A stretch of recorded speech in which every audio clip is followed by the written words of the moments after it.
Okay. Hello friends. இந்த வீடியோல நம்ம 11th question from unit exercise 8 தான் ஸ்டார்ட் பண்ண போறோம். ஸோ அதுக்கு முன்னாடி நான் போன டேல பார்த்தோம் சொல்லிடுறேன். ஸோ போன டேல 10th question from that same exercise நம்ம கம்ப்ளீட்டா முடிச்சிட்டோம். ஸோ அந்த வீடியோ பார்க்கலாம், அந்த வீடியோ பார்த்துட்டு இன்னைக்கு வீடியோ இருக்காங்க. ஸோ இன்னைக்கு வீடியோல நம்ம 11th கொஸ்டின் ஸ்டார்ட் பண்ணிடலாம். ஸோ இதுல என்ன கொடுத்துருக்காங்கன்னா, the probability that a student will pass the final examination in both English and Tamil is 0.5. Okay. First நம்ம இந்த வென் டயகிராம் யூஸ் பண்ணலாம். ஸோ இது நீங்க வேணா தமிழ்னு வச்சுக்கோங்க. ஸோ இது தமிழ், இது செட் ஏன்னு வச்சுக்கோங்க.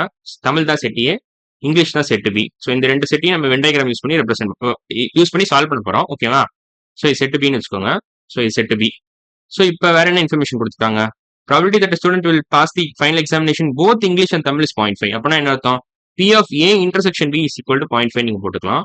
ஸோ ரெண்டுமே சைமல்டேனியஸா பாஸ் பண்றதுக்கான சான்சஸ் பாத்தீங்கன்னா 0.5 கொடுத்துருக்காங்க. ஓகேவா?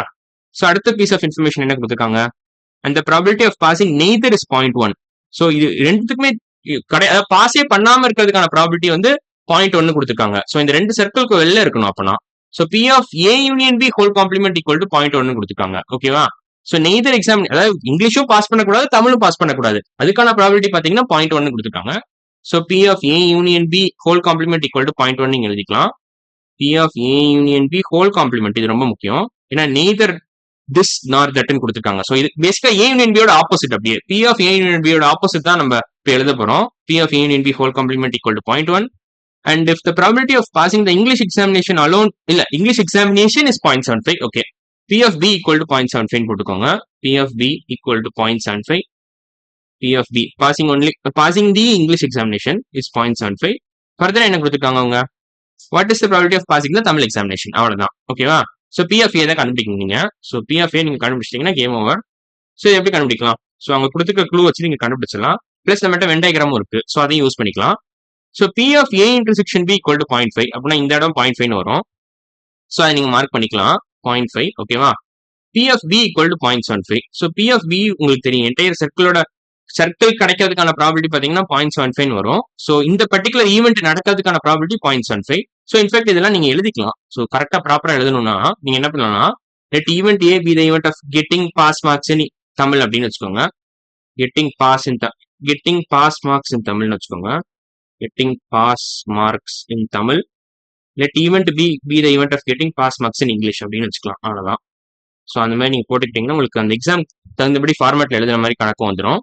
Let event B the event of getting pass marks in English அப்படின்னு வச்சுக்கோங்க.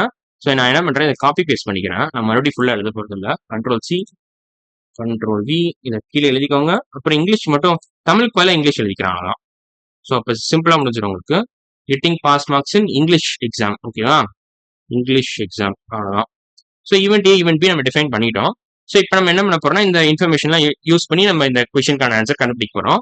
ஸோ பி ஆஃப் ஏ தான் அவங்க கண்டுபிடிக்க கேட்டிருக்காங்க. ஸோ இதான் டார்கெட். நமக்கு P of A intersection B தெரியும். பி ஆஃப் ஒன்லி பி மட்டும் கண்டுபிடிச்சிங்கன்னு வச்சுக்கோங்களேன், உங்களுக்கு இந்த சர்க்கிள் என்ன வரும்னு தெரிஞ்சிடும். ஸோ இந்த இடத்துல என்ன வரும்னு தெரிஞ்சிடும். இந்த இடத்துல ஒரு நம்பர் வரும். அப்புறம் பி ஆஃப் ஏ யூனியன் பியும் கண்டுபிடிச்சிடலாம். எதை யூஸ் பண்ணினா, இந்த ஸ்டேட்மெண்ட் யூஸ் பண்ணி கண்டுபிடிச்சிடலாம்.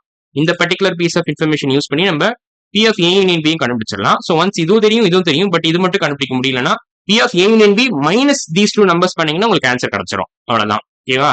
ஸோ அதான் பிளான். ஸோ இப்போ அந்த பிளான் நம்ம எக்ஸிக்யூட் பண்ண ட்ரை பண்ணலாம். So first P of A union B கண்டுபிடிச்சிடலாமா? P of A union B whole complement equal to 0.1. அப்ப P of A union B என்ன வரும்? 1 மைனஸ் 0.1 வரும். அவ்வளவுதான். ஏன்னா ஒரு ரெண்டு காம்ப்ளிமெண்டரி ஈவெண்ட்ஸோட ப்ராபர்ட்டி நீங்க தனித்தனியா கால்குலேட் பண்ணி ஆட் பண்ணீங்கன்னா உங்களுக்கு ஆன்சர் 1 தான் வரும். So P of A union B plus P of A union B whole complement equal to 1 நீங்க எழுதிக்கலாம். So P of A union B plus P of A union B whole complement equal to 1. ஏன்னா complementary events by definition are mutually exclusive and exhaustive. So அதோட property நீங்க தனித்தனியா calculate பண்ணி add பண்ணீங்கன்னா உங்களுக்கு answer 1 தான் வரும். ஏன்னா இந்த ரெண்டு ஸ்டேட்மெண்ட் பேஸ் பண்ணி.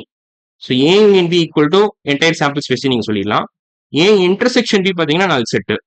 So they are mutually exclusive and exhaustive events. ஓகேவா? இது என்ன சொல்லுது? எக்ஸாஸ்டிவ்னு சொல்லுது. This statements validates that these two events are exhaustive. ஓகேவா? எக்ஸாஸ்டிவ். ஓகே, கரெக்டான ஸ்பெல்லிங் எக்ஸாக்டா தெரியல. எக்ஸாஸ்டிவ் கரெக்ட் தான். இந்த ஸ்டேட்மெண்ட் என்ன சொல்லுதுன்னா they are mutually exclusive சொல்லுது. அவ்வளவுதான். they are mutually exclusive and exhaustive. So அதனால நீங்க அதோட ப்ராபபிலிட்டி தனித்தனியாக கால்குலேட் பண்ணி ஆட் பண்ணீங்கன்னா உங்களுக்கு ஆன்சர் 1 தான் வரும். ஓகேவா? ஸோ இன்ஃபேக்ட் இன்னொரு டெஃபினேஷன் கூட யூஸ் பண்ணலாம். காம்ப்ளிமெண்டரி ஈவெண்ட்ஸ் ஏன் எக்ஸாஸ்டிவ் நான் இன்னொரு எக்ஸ்பிளேஷன் கொடுக்குறேன் உங்களுக்கு. ஸோ இப்போ பாத்தீங்கன்னா இங்க ஸோ இந்த இடத்துல பாருங்களேன், செட் ஏ அப்படின்ற ஈவெண்ட் வந்து சில சாம்பிள் பாயிண்ட்ஸ் கவர் பண்ணிடுது. ஏ காம்ப்ளிமெண்ட் அப்படின்ற ஈவெண்ட் வந்து மற்ற எல்லா சாம்பிள் பாயிண்ட்ஸையும் கவர் பண்ணிடுது. So A union A complement நீங்க பண்ணீங்கன்னா என்டையர் சாம்பிள் ஸ்பேஸே வந்துருது. So they're exhaustive events. அவ்வளவுதான். அதே மாதிரி ஏக்கும் ஏ காம்ப்ளிமெண்ட்டுக்கும் காமன் சாம்பிள் பாயிண்ட்ஸே கிடையாது. அதனால you can call them as mutually exclusive events. ஓகேவா? ஸோ இப்போ உங்களுக்கு இதெல்லாம் தெரிஞ்ச உடனே நீங்க இதை கால்குலேட் பண்ணிடலாம். உங்களுக்கு P of A union B whole complement 0.1 தெரியும். So P of A union B தெரியாது. பட் 1 - 0.1 போட்டீங்கன்னா அது கண்டுபிடிச்சிடலாம். So P of A union B is nothing but 1 - 0.1 which is nothing but 0.9 வரும். So P of A union B equal to 0.9 நீங்க எழுதிக்கலாம். So இது கண்டுபிடிச்சாச்சா? ஸோ இப்போ P of A union B தெரியும், பி ஆஃப் பியும் தெரியும். பி ஆஃப் ஏ மட்டும் கண்டுபிடிக்கணும். பி ஆஃப் ஏ இன்டர்செக்ஷன் பியும் தெரியும். ஸோ இப்போ தெரிஞ்ச இன்ஃபர்மேஷன் நான் தனியாக எழுதிக்கிறேன். ஸோ இப்போ இதெல்லாம் நமக்கு தெரியும்னா P of A intersection B தெரியும். ஸோ இதை நான் காப்பி பண்ணிக்கிறேன். கண்ட்ரோல் சி, கண்ட்ரோல் பி, இங்கே கீழே எழுதிக்கிறேன் இதெல்லாம். So P of A intersection B தெரியும், பி ஆஃப் ஏ யூனியன் பியும் தெரியும். ஸோ அதையும் காப்பி பண்ணிக்கிறேன். 0.9 எழுதிருக்காங்க. ஸோ இதை காப்பி பண்ணுறது கொஞ்சம் கஷ்டம் நினைக்கிறேன், பட் ஸ்டில் பண்ணிட்டேன். P of A union B தெரியும். ஸோ இதையும் எழுதிக்கோங்க. வேற என்ன தெரியும் நமக்கு? பி ஆஃப் பி தெரியும்னு நினைக்கிறேன். பி ஆஃப் பி தெரியும், அதுவும் காப்பி பண்ணிக்கோங்க. So P of B equal to 0.75. So இது எல்லாத்தையும் ஒரே பேஜ்ல எழுதுனா உங்களுக்கு டக்குன்னு ஆன்சர் கிடைச்சிடும். அதுக்கு தான் இப்படி பண்றேன். ஸோ பி ஆஃப் பியும் தெரியும். வேற என்ன உங்களுக்கு தெரியும்? பி ஆஃப் ஏ இன்டர்செக்ஷன் பியும் தெரியும். P of A intersection B என்ன கொடுத்துருக்காங்க? 0.5 கொடுத்துருக்காங்க. ஸோ இதையும் தனியாக எழுதிக்கோங்க. அவ்வளவுதான். ஸோ இதையும் கண்ட்ரோல் சி, கண்ட்ரோல் வி, இந்த தனி பேஜ்ல நான் கொண்டு வந்துக்கிறேன். அவ்வளவுதான். ஸோ இப்போ இதுல இருந்து நம்ம என்ன கண்டுபிடிக்கணும்? பி ஆஃப் ஏ தான் கண்டுபிடிக்கணும். டார்கெட் வந்து பி ஆஃப் ஏ தான். ஓகேவா? பி ஆஃப் ஏ என்ன அப்படின்னு நம்ம கண்டுபிடிக்கணும். என்ன நம்பர் வரும் இந்த இடத்துல? So P of A intersection B தெரியும், P of A union B தெரியும். அப்புறம் இது தெரியாம 2 தடவை காப்பி பண்ணிட்டேன்னு நினைக்கிறேன். ஸோ இதை எடுத்துடலாம், தேவையில்ல. அப்புறம் பி ஆஃப் பியும் தெரியும். ஸோ இதுல இருந்து நீங்க என்ன போடலாம்? என்ன ஈக்குவேஷன் ஃபார்ம் பண்ணலாம்? P of A union B equal to P of A plus P of B minus P of A intersection B நீங்க எழுதலாமா? டெஃபினட்டா எழுதலாம். ஸோ அந்த ஈக்குவேஷன் வச்சு இந்த கொஸ்டின் நீங்க சால்வ் பண்ணிடலாம். அவ்வளவுதான். இன்ஃபேக்ட் அந்த ஃபார்முலா வச்சு நீங்க சால்வ் பண்ணலாம். இல்லைன்னா இன்னொரு ஐடியா இருக்கு, நான் அதை அப்புறமா சொல்றேன் உங்களுக்கு. ஃபர்ஸ்ட் இதை முடிச்சிடலாம் நம்ம. So P of A union B is nothing but P of A plus P of B minus P of A intersection B. இந்த ஃபார்முலா நான் நிறைய தடவை எக்ஸ்பிளைன் பண்ணிட்டேன். ஸோ நீங்க சப்போஸ் இது புரியலன்னா பழைய வீடியோஸ் பார்த்துக்கோங்க. ஓகேவா? ஸோ பி ஆஃப் ஏ நமக்கு தெரியாது, அதான் அன்னோன்னு. ஸோ பி ஆஃப் பி தெரியும், 0.75 கொடுத்துருக்காங்க. பி ஆஃப் ஏ இன்டர்செக்ஷன் பியும் தெரியும், பி ஆஃப் ஏ யூனியன் பியும் தெரியும். So P of A union B is nothing but P of A plus P of B minus P of A intersection B. So ஒரு ஈக்குவேஷன்ல உங்களுக்கு ஒரே ஒரு unknown தான் இருக்கு, மற்ற எல்லாமே தெரியும். ஸோ நீங்க சால்வ் பண்ணா உங்களுக்கு ஆன்சர் கிடைச்சிரும். ஓகேவா? ஸோ இப்போ P of A union B equal to 0.9 கொடுத்துருக்காங்க. ஸோ 0.9 ஈக்குவல் டு எக்ஸ்ன்னு வச்சுக்கோங்க இதை. ஸோ இதை நம்ம எக்ஸ்ன்னு கூப்பிடலாம். எக்ஸ் பிளஸ் 0.75, ஏன்னா பி ஆஃப் பி 0.75 உங்களுக்கு தெரியும். எக்ஸ் பிளஸ் 0.75 மைனஸ் 0.5 நினைக்கிறேன். ஏன்னா ஆமா மைனஸ் 0.5, ஏன்னா P of A intersection B equal to 0.5 அவங்க கிளியரா கொடுத்துருக்காங்க. ஸோ இந்த இடத்துல நீங்க 0.5 போட்டுக்கலாம். அவ்வளவுதான். ஸோ இப்போ இதை கால்குலேட் பண்ணீங்கன்னா என்ன வரும்? 0.75 மைனஸ் 0.5 என்ன வரும்? இன்ஃபேக்ட் இது எல்லாத்தையும் ஃபிராக்ஷன்ல மாத்திரலாம், இப்போ உங்களுக்கு ஈஸியா இருக்கும். இது 3/4, இது 1/2, 2/4 எழுதிக்கிறேன். ஓகேவா? ஸோ ஹாஃப் நான் பேசிக்கா 2/4 எழுதிக்கிறேன். அவ்வளவுதான். ஸோ அப்போ உங்களுக்கு இதை சப்ட்ராக்ட் பண்ண ஈஸியா இருக்கும். ஸோ டேரக்டா நீங்க சப்ட்ராக்ட் பண்ணிக்கலாம் எல்சிஎம் எடுக்காமலேயே. ஸோ எக்ஸ் பிளஸ் 3/4 மைனஸ் 2/4 என்ன வரும்? எக்ஸ் பிளஸ் 1/4 நீங்க எழுதிக்கலாம். ஓகேவா? ஸோ நான் கீழே தள்ளிக்கிறேன். ஸோ இது கீழே தள்ளிட்டா இப்போ நம்ம கிளியரா நமக்கு இன்னொரு ஸ்பேஸ் கிடைச்சிரும். So X plus 1/4 equal to 9/10 எழுதிக்கோங்க. ஓகேவா?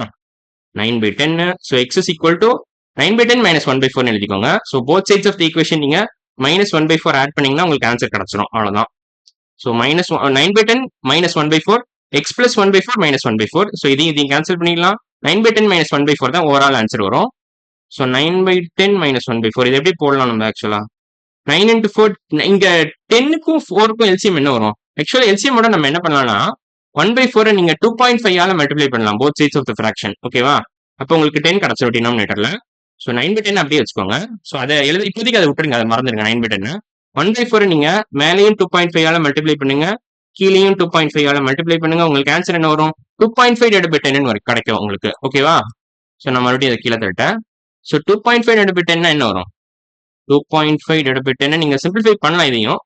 ஸோ ஆக்சுவலா ஆமா சிம்பிளிஃபை பண்ணலாம் தான் நினைக்கிறேன். இதை ஃபர்தரா சிம்பிளிஃபை பண்ண முடியுமா?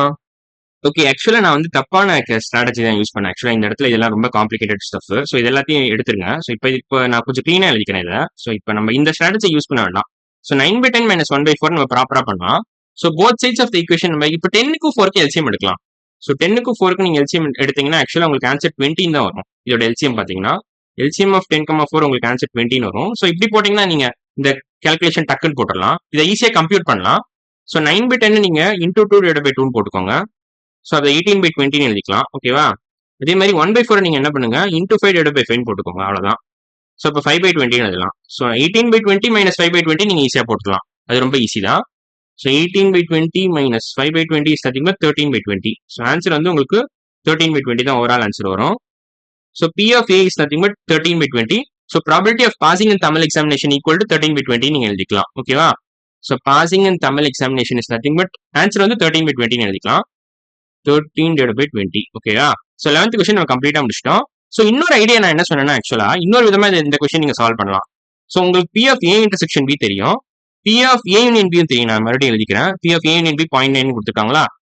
P of A union B equal to 0.9, P of A intersection B equal to 0.5. கரெக்டா? இதுல இருந்து நம்ம என்ன பண்ணலாம்னா P of B யும் தெரியும் 0.75. So P of only B first கண்டுபிடிச்சுக்கோங்க. இது கண்டுபிடிச்சிட்டா உங்களுக்கு இது கிடைச்சிடும். இந்த என்டையர் சர்க்கிள்கான ப்ராபபிலிட்டி கிடைச்சிடும் உங்களுக்கு. In fact P of only B first கண்டுபிடிங்க, நான் அப்புறம் சொல்றேன். So P of only B எப்படி போடலாம்னா, நீங்க P of B minus P of A intersection B is nothing but P of only B. ஓகேவா? ஸோ அப்போ 0.75 minus 0.5 நீங்க பண்ணணும். ஸோ 0.75 minus 0.5 பண்ணீங்கன்னா என்ன வரும் உங்களுக்கு? 0.25 வரும். ஸோ அது நீங்க இங்க எடுத்து எழுதிக்கலாம். 0.25. ஓகேவா? ஸோ உங்களுக்கு இது கிடைச்சிச்சு, இது கிடைச்சிச்சு. இந்த ஒரு போர்ஷன் தான் உங்களுக்கு தேவை. அது கிடைச்சிருச்சுன்னா நீங்க இந்த போர்ஷன் பிளஸ் 0.5 ஆட் பண்ணீங்கன்னா உங்களுக்கு இந்த கொஸ்டினுக்கான ஆன்சர் கிடைச்சிடும்.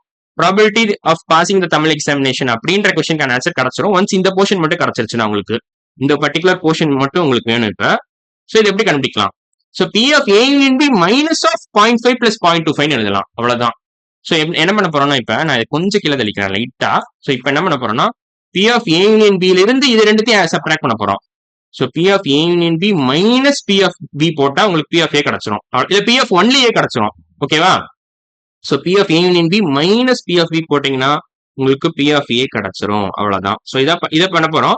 ஆக்சுவலா P of A கிடைக்காது, P of only A கிடைக்கும்னு நினைக்கிறேன். எக்ஸாக்டா இது கொஞ்சம் குழப்பமா இருக்கு. ஸோ இதை நீங்க எப்படி புரிஞ்சுக்கலாம்னா, ஆக்சுவலா நீங்க இப்படி புரிஞ்சுக்கோங்க. இந்த போர்ஷன் பிளஸ் இந்த போர்ஷன் பிளஸ் இந்த போர்ஷன் நீங்க ஆட் பண்ணீங்கன்னா உங்களுக்கு P of A union B கிடைச்சிரும். ஓகேவா? இந்த ரெண்டு போர்ஷன் உங்களுக்கு தெரியும், பட் இந்த பர்டிகுலர் போர்ஷன் மட்டும் உங்களுக்கு தெரியாது. கரெக்டா? இந்த போர்ஷன் மட்டும் உங்களுக்கு தெரியாது. ஸோ இந்த போர்ஷன் நம்ம என்ன பண்ண போறோம்னா, P of A union B minus of 0.5 plus 0.25 பண்ண போறோம். அவ்வளவுதான். ஸோ அப்படி சொன்னா உங்களுக்கு நல்லா புரியும். இந்த விஷுவல் டயக்ராம் வச்சு சொன்னா உங்களுக்கு புரியும், அல்ஜிப்ரா யூஸ் பண்றதுக்கு பதிலா. ஓகேவா? So P of A union B என்ன கொடுத்துருக்காங்க உங்களுக்கு? P of A union B equal to நான் என்ன கண்டுபிடிச்சு வச்சிருக்கேன், ஆக்சுவலா 0.9 கண்டுபிடிச்சு வச்சிருக்கேன். ஸோ 0.9 minus of 0.5 plus 0.25 நீங்க எழுதிக்கோங்க. அவ்வளவுதான். 0.9 minus of 0.5 plus 0.25 அவ்வளவுதான். ஸோ இப்போ இதை கம்ப்ளீட் பண்ணீங்கன்னா உங்களுக்கு ஆன்சர் என்ன வரும்? 0.9 9/10 எழுதிக்கோங்க. 0.5 ஹாஃப்னு எழுதிக்கோங்க. ஸோ இது ஹாஃப், இது 1/4. ஸோ ஹாஃப் நீங்க 2/4 கூட எழுதலாம். நீங்க டக்குன்னு போட்டுக்கலாம். So 2/4 plus 1/4 3/4. ஸோ 9/10 minus 3/4 போட்டீங்கன்னா என்ன வரும் உங்களுக்கு? இதுதான் கொஞ்சம், இதுக்கும் நீங்க அதே எல்சிஎம் யூஸ் பண்ணிக்கலாம். ஸோ 18/20 minus 6/20 minus 15/20 எழுதிக்கலாம். ஸோ 9/10 நீங்க 18/20 எழுதலாம். 3/4 நீங்க என்ன பண்ணலாம்னா இன்டூ 5/5 போடலாம். ஸோ அப்போ 15/20 வரும். So 18/20 minus 15/20 is nothing but 3/20. So இந்த இடத்துல நீங்க P of only தமிழ் அப்படின்ற இடத்துல நீங்க 3/20 போட்டுக்கலாம். ஓகேவா? இந்த இடம் தான் P of only தமிழ். ஓகேவா? ஸோ தமிழ் எக்ஸாமினேஷன் மட்டும் பண்றதுக்கான ப்ராபபிலிட்டி என்ன அப்படின்னு கேட்டீங்கன்னா 3/20 நீங்க எழுதிக்கலாம். ஓகேவா? ஸோ இது 3/20, ஸோ இது 3/20, இது ஹாஃப், இது 0.25. இப்ப நீங்க இப்ப இதையும் மட்டும் ஆட் பண்ணுங்க. இதையும் இந்த ரெண்டு நம்பர் மட்டும் ஆட் பண்ணீங்கன்னா உங்களுக்கு 3/20 பிளஸ் ஹாஃப்னு கிடைக்கும். ஸோ அதுவும் போட்டீங்கன்னா உங்களுக்கு 13/20 தான் வரும். ஸோ 3/20 பிளஸ் ஹாஃப் போட்டு பாருங்களேன். ஸோ 3/20 பிளஸ் ஹாஃப் என்ன வரும் உங்களுக்கு? 3/20 பிளஸ் ஹாஃப் என்ன பண்ணலாம்? இன்டூ 10/10 போடலாம். இன்டூ 10/10. ஸோ 10/20 எழுதலாம். So 3/20 plus 10/20 is nothing but 13/20. அவ்வளவுதான். ஸோ இந்த கொஸ்டின் நீங்க ரெண்டு விதமா போடலாம். ஒன்னு வென் டயக்ராம் யூஸ் பண்ணி நீங்க போடலாம், இல்லைன்னா நீங்க ஃபார்முலா யூஸ் பண்ணிக்கலாம் டக்குன்னு. ஓகேவா? ஸோ ரெண்டு விதமா நான் இந்த கொஸ்டின் சால்வ் பண்ணி உங்களுக்கு காமிச்சிட்டேன். So 11th question from unit exercise நம்ம யூனிட் எக்ஸசைஸ் 8 கம்ப்ளீட்டா முடிச்சிட்டோம். ஸோ இன்னைக்கு வீடியோ அவ்வளவுதான். அடுத்த வீடியோவில் பார்க்கலாம். பாய்.